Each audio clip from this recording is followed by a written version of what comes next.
Hey everyone, so welcome back. Today I wanted to give a brief talk on decision without judgment. But before I get into that, as always, I want to thank my patrons on Patreon who make these talks possible. And if you'd like to join that community and help support these talks, then please check out the links in the video below. And you can help support me for as little as $1 a month. Okay, so decision without judgment. Sometimes when people work with me and I talk again about being present and non-judgment and these types of concepts, very similar to my last talk on planning without attachment, decision without judgment, a lot of times people might think, well, if I'm not judging, then I'm going to stay in an abusive relationship. If I don't judge, I'm going to stay in a job that isn't right for me. If I don't judge, then I'm going to allow injustice in the world. So this is, again, completely incorrect. We can make decisions, and again, we can see a situation is not skillful or is harmful or is bad without judgment.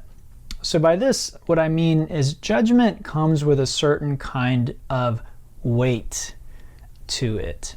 That's what I'm calling judgment. It comes with a certain kind of moralistic weight to it.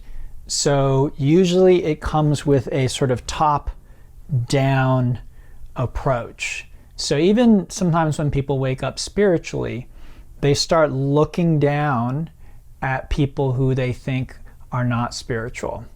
So again, they might be like, oh, this person is so full of ego, they're so egoic, they're so unspiritual. This type of thing. This is judgment. This is judgment. This is coming with a kind of a moralistic superiority, a certain kind of weightiness to it.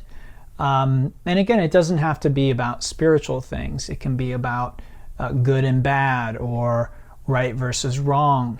A lot of people might get caught up again in social justice issues or environmental issues, and there might be a lot of weight that comes with that.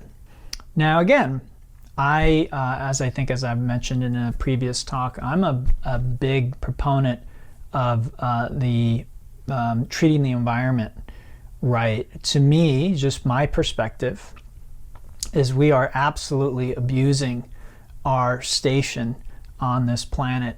I don't think of myself as a tree hugger. I'm not a Luddite, so I'm not anti-technology. I don't necessarily think we need to move back into the jungle or anything like that.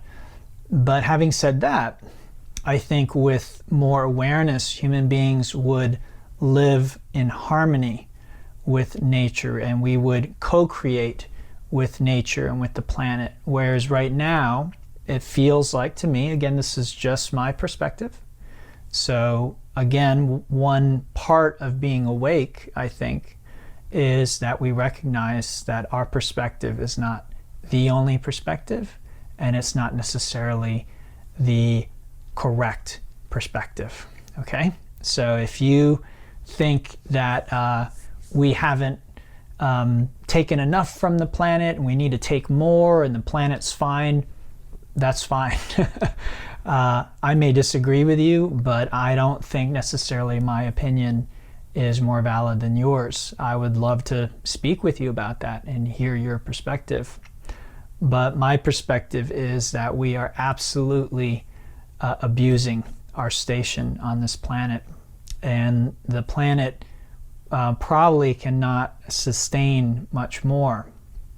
So if I believe this and I want to take action, trying to create change, I can do that without a judgmental weightiness.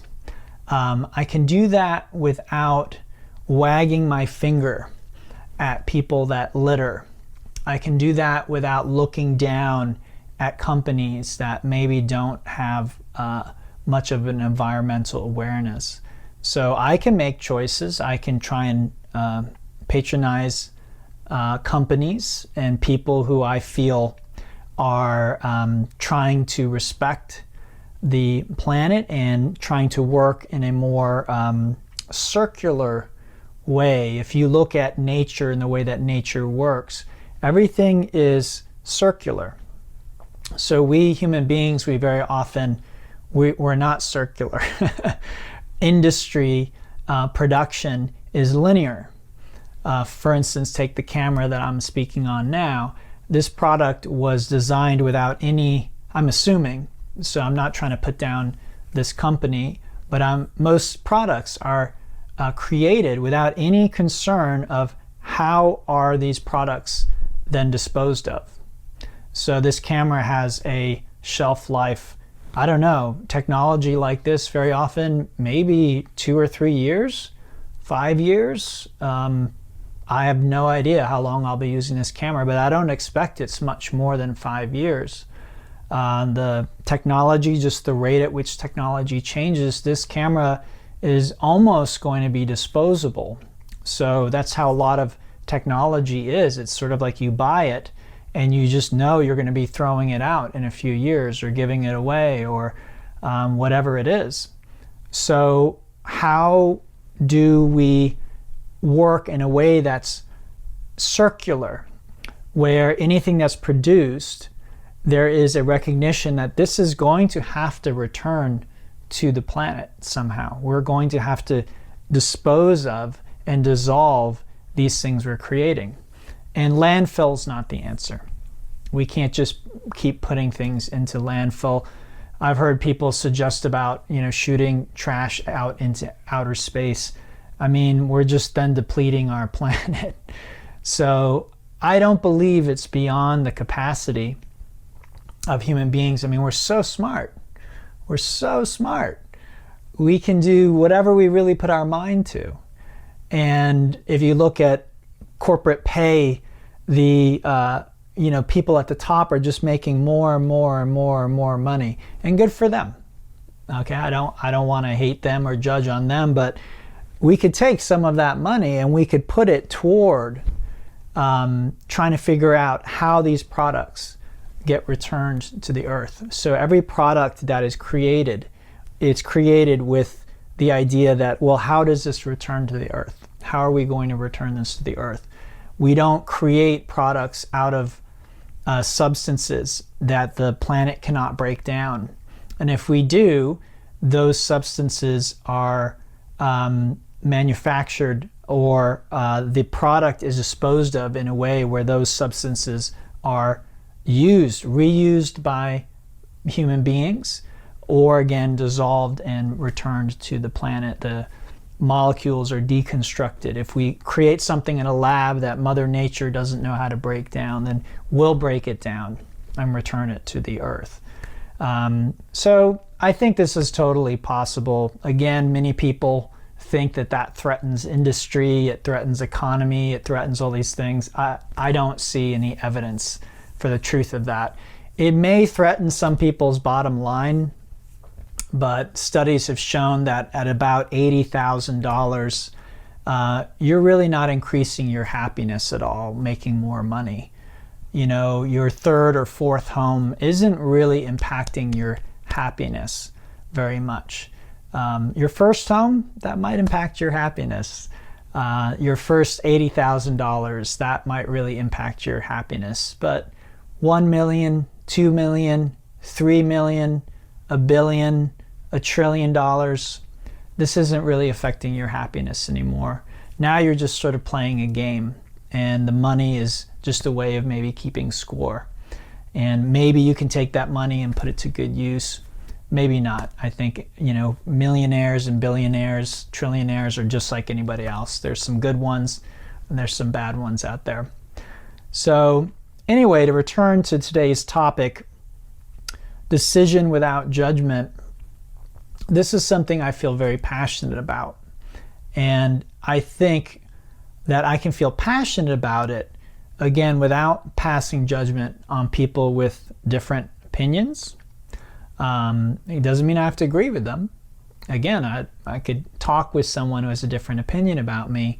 They can try and convince me, and I'm open to listening. But they would have to have a pretty good argument. I'm not necessarily easily swayed, and most things I have an opinion about, I'm educated about those things. But again, we can respect other people's opinions. We can respect other people's point of view. We can recognize that we may not be right. Usually we think we are. That's why we hold the opinion we do, right? Very few people hold an opinion that they think is wrong.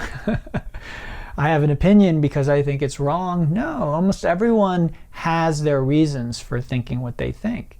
And look at how diverse and different human opinions are. Now, again, having said that, it does not mean that because I have an opinion, I'm right. Okay? So this is where decision without judgment can come in. I can be in a situation that is not right for me. I can make this decision. Again, this often comes up with students with jobs. If they don't feel like they're in a job that is serving them, they sometimes wonder, well, when should I move on? Because a lot of what I teach is about forgiveness and non-judgment. And they might think, well, if I'm constantly forgiving my boss for being mean to me, then I'm never going to move on. But again, this comes from an egoic misconception that we move on from anger. The only way we can move on from a situation is because we're angry. And this simply isn't true. As I think I've explained in other talks, there are really two main motivators that we have as human beings. And one of them we want to let go of, and the other one we want to cultivate. So the two main motivators are love and fear. And this happens even on a cellular level. So cells are drawn to certain things and they are repelled by certain things. So you could say even our cells experience love and fear. This is just the basic building block, you might say, of existence, love and fear. So having said that, on a spiritual basis, what we'd really like to begin to work on is letting go of the fear. Now, when I talk about fear, I'm not talking about like practical fear. If you're walking on a path and you see a snake, it's a good idea for you to avoid the snake, or to have a, you might say, biological, physical fear of the snake. You might jump back, you might startle, something like that. That's just natural and that's healthy. And then once you move around the snake, the fear is gone. This is how we were wired, you might say. So if there's a clear and present danger, our heart rate might go up. We might have adrenaline and cortisol enter into our system, and then we take action. And once the danger has been averted, then the adrenaline and cortisol leave our system and we go back to a more relaxed state. This is the balance of the sympathetic and the parasympathetic nervous system. So sympathetic response, again, fight or flight, and then we enter into more of a parasympathetic response. So that's, you might say, healthy or a good fear, just a sort of physical fear of a car is coming at you. You may need to be afraid enough to get out of the way. Again, whether or not you actually need to feel fear to do that, I think you just know it's a good idea. But, you know, there might be situations where that adrenaline, that cortisol, that response in your system is necessary for survival. That's fine. So that's not really what I'm talking about. We human beings, we suffer because of psychological fear. Because of psychological fear. And so, again, these fears And these negative emotions, in my experience, we can let go of those, and we can calmly and lovingly make decisions about what is right for our life. So if we are in a job and it is not serving us, what I usually recommend to people is that they stay in a job or whatever it is until they can leave without anger, without frustration, unless another opportunity comes along, obviously. But my sense is that if you leave a job or a relationship in anger, thinking, this person, just there's something wrong with them and they don't appreciate me and what's wrong with them and all this kind of stuff, my sense is you still had a lot to learn spiritually from that situation. And in my experience, what usually happens is we will end up in a similar situation if we didn't learn our lesson. That's usually what happens. So you can leave the bad job, and what you'll find yourself in is another bad job. And maybe you've met people like this, where they go from one bad job to another bad job to another bad job, or one bad relationship, where are all the good guys, to another bad relationship, and he's doing the same thing, and to another bad relationship. So again, this is because you can leave a relationship, but you can't leave yourself.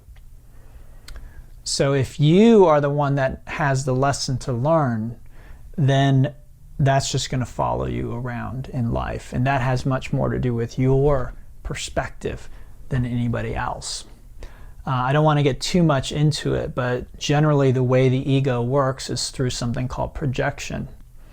And so wherever we're feeling deficient, we're going to project that out and see others reflecting that back to us. So, if we have a sort of deficiency story, then we're going to feel like others are making us feel deficient. When the truth is, others are just being themselves. They're living their life. They're not really concerned about us for the most part, either bad or good. They're just doing their own thing, just as we are. So, again, decision without judgment. If we can see a situation is truly not serving us, if we can see, again, in society or in culture, something clearly needs to change, like again, for me, that would be the environment. I feel like we human beings, we clearly need to change our thinking and our relationship with the natural world. Otherwise, I'm not sure how much longer we're going to survive on this planet, and we may have to experience a lot of suffering going forward if we don't change our relationship soon. And again, for people who are kind of doomsday people and think that that's going to wreck the economy or crush industries, I just don't really see the evidence for that. So that's, for me, something that I feel very passionate about. But again, I can feel passionate about that without getting upset. Some of you know I love hiking. And sometimes when I'm out hiking, I just see piles of trash, like in a stream or a lake. And, it's kind of sad that people who have gone before me and were out there hiking just felt like they needed to throw their trash in the water or whatever it is. They couldn't take it out with them. So that is, sad to me. But again, very often human beings do what they do because it makes sense to them. And so we might have a lack of education about what harm is being done when we do that. And if we understand, then we might change our behavior from there. And we might have done the same thing had we not learned what we learned. And that's a very good attitude to take when you're dealing with somebody who maybe has a different approach to something. that maybe they just need to be informed of what their actions are doing or what things look like. Sometimes that's all it takes. Other times that's not the case. And again, we can still move forward. We can make decisions about what we're going to do, and we could do that without judgment. And so a big one lately has been, again, the coronavirus and things like masks versus not, vaccination versus not, how to approach what's going on. And again, I find that when speaking with people, a lot of people will snap to a judgment of people who are on the other side of whatever view they have. And from my perspective, this is unnecessary. And here's the key to all of my teaching is I'm sharing this with you not to make you a better person, not to make you more spiritual. For me, what it more spiritual means is happier. It means lighter. It means freer. It means more in line with the truth. And so, again, as much as we may believe we have all the evidence we need to judge another, I promise you we don't. I don't care who you are or how educated you are. It's not your place. If there is a creator, if there's a god or goddess, whatever name you want to give to such a being, if such a being exists, then it is their job. They have the big picture. They can pass judgment. But as human beings, we don't have enough information to pass judgment on one another. It doesn't mean we can't decide. Again, if I have a decision to make, am I staying or leaving, I can leave. I can say, you know what, I think this situation isn't serving me. And this is another interesting thing about us human beings is a lot of times we think we need to justify our decision. So if we break up with someone, if we leave a job and someone says, well, why did you leave? Why did you break up with them? Then again, oftentimes we think we need to be angry. And well, they did this and they did that and they this and that and the other thing. Why can't we just leave a situation because it's not serving us? It doesn't mean the other person has done anything wrong, because it's not other people's job to be the way that we like them. Okay? I might like it if everyone was more mindful of the environment. And again, guys, I'm going to say this is why I teach forgiveness and all these things. I'm sure there are things that I'm doing that are not good for the environment. Okay? I'm not trying to say that I'm the poster child of living a green life. I do what I can, and I'm sure there's more I can do, and in the future I will try and do more. But I don't, again, believe that the best approach for any of us is to become fanatical. I really think fanaticism is a dangerous quality in human beings and often leads to more harm than good. So as passionate as I am about that subject, I think that like anything else in our life, there needs to be a balance. So I make certain decisions. I actually take time every single week to drive some of my garbage to be recycled. It's a separate trip that I need to make almost every week, sometimes several times a week. I'm sure there's more I could be doing. But just because I'm doing that, it doesn't make me better than anyone else. It doesn't make anyone else wrong or bad. I can do this with a smile on my face because it's something I'm passionate about. And sometimes passion is contagious. And if you're passionate about something, and you can be passionate without being judgmental, I think that passion very often is contagious. And two people who I admire because of this, again, I'm not saying they're perfect, I'm not saying they're saints, I'm not saying that they didn't make mistakes in their life, but Gandhi and Martin Luther King, I think, are two people who they were passionate about equality for the people that they represented, the groups that they represented. And I think that they really wanted equality for all people, not just their groups. And then in addition to this, they were able to fight for equality without turning their oppressors into the other.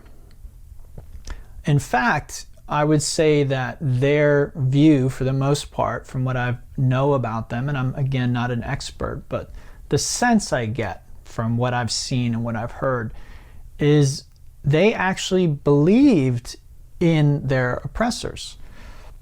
So they actually believed that their oppressors could see the fact that what was happening was unjust. So this is why they approached things the way they approached it. If I think my oppressor is unlike me, is unable to learn, is incapable of seeing injustice, then I'm just going to try and wipe them off the face of the planet, right?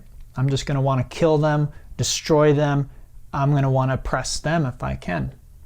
But I don't think that's what either of these people did. I think that they actually believed in something deeper because of their faith. So for Gandhi, that would have been probably the Bhagavad Gita. I know he was a very big fan of the Bhagavad Gita. And for Martin Luther King, that would have been his Christian faith. So it may be going as far back as saying, well, we're all come from the same creator. And so there has to be a goodness there. And so maybe there was no evidence on the surface that their oppressors were good. It looked like on the surface their oppressors were just evil, mean people. But because they had faith that no, there's something else going on there. Okay, so this is an example of two people that I'm aware of. Again, I'm not an expert on either of them, and maybe you've got some dirt that proves that they're not good people. But I think they created a lot of good change, whether they were perfect people or not. And again, I think these are examples of creating change without the judgment, without the moral condemnation, coming along and saying things are not right, they need to change. But because of the lack of judgment, people could get on board, and they created so much change as a result. So again, Jesus said, let he who is without sin cast the first stone. This is a very, very important thing to keep in mind for us.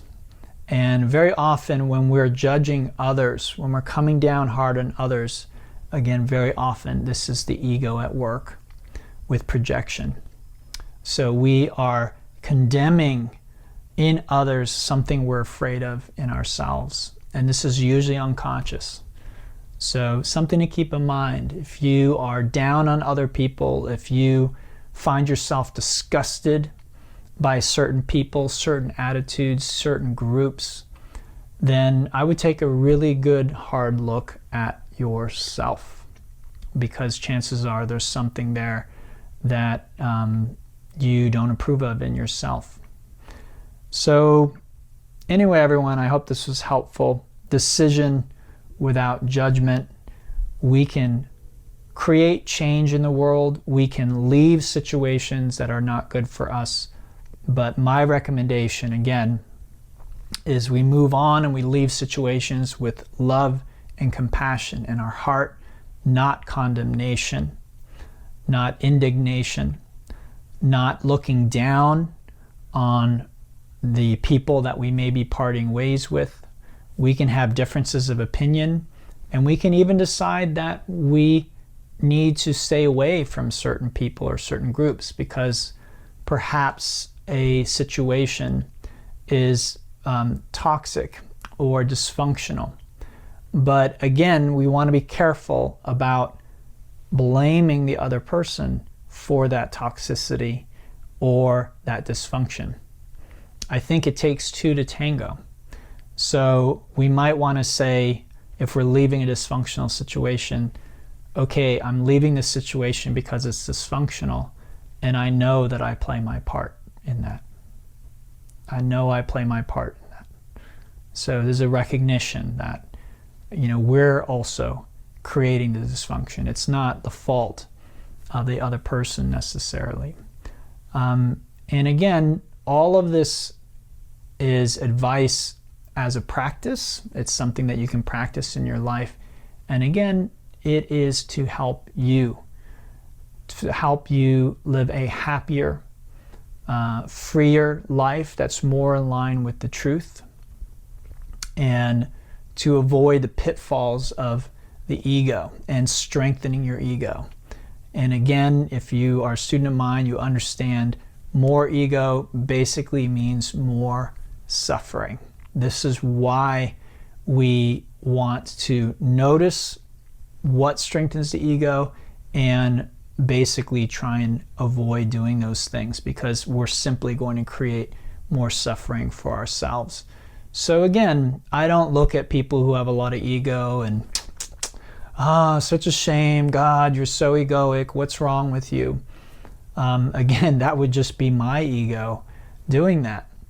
Again, I might see people who are creating a lot of suffering for themselves. I can recognize this as ego, but without the judgment, without the condemnation, without feeling superior, because I also still have ego. I have things that will trigger me. I have ways that my ego still manipulates my perspective. So again, we can recognize a situation. Oh, this person is obviously suffering with a lot of ego. It doesn't mean we can help them. It doesn't mean they want us to help them. It doesn't mean they want to be free of their ego. People tend to come to a spiritual path when they're ready. They tend to find their teacher when they're ready. And so a big mistake we can make on this path is starting to go around and telling people who have no interest in our perspective how they're being egoic, how they're unspiritual, how they're not awake, any of these types of things. And this is a common mistake for people who are early in their awakening, who maybe had just woken up recently. And by that, I mean recently can be several years. For many people, that a little honeymoon period can last quite a while. This is often why spiritual teachers are a little older. I know there's some really young spiritual teachers out there, whether they're really legit, whether they really have a lot of value to bring, I don't know. But very often there's a certain kind of seasoning that happens. Our awakening might be very, very powerful and complete, but oftentimes there's a lot of house cleaning that needs to go on after that. There's a lot of maturation that needs to happen. So anyway, everyone, I hope this was helpful. As always, if you listen to these talks, if you follow me as a teacher and you feel that I can help you work through something or help you in some way, working one-on-one, please reach out. And again, you can help me by liking, subscribing, and commenting if you're on YouTube. And the financial support of my patrons on Patreon is, again, really what makes this possible. So again, you could help out with just $1 a month. You could start helping out. And if you get a lot from this, you could, if you wanted, help more. So anyway, everyone, I hope you found value in this. I hope to see you again soon. And until then, namaste and have a beautiful day.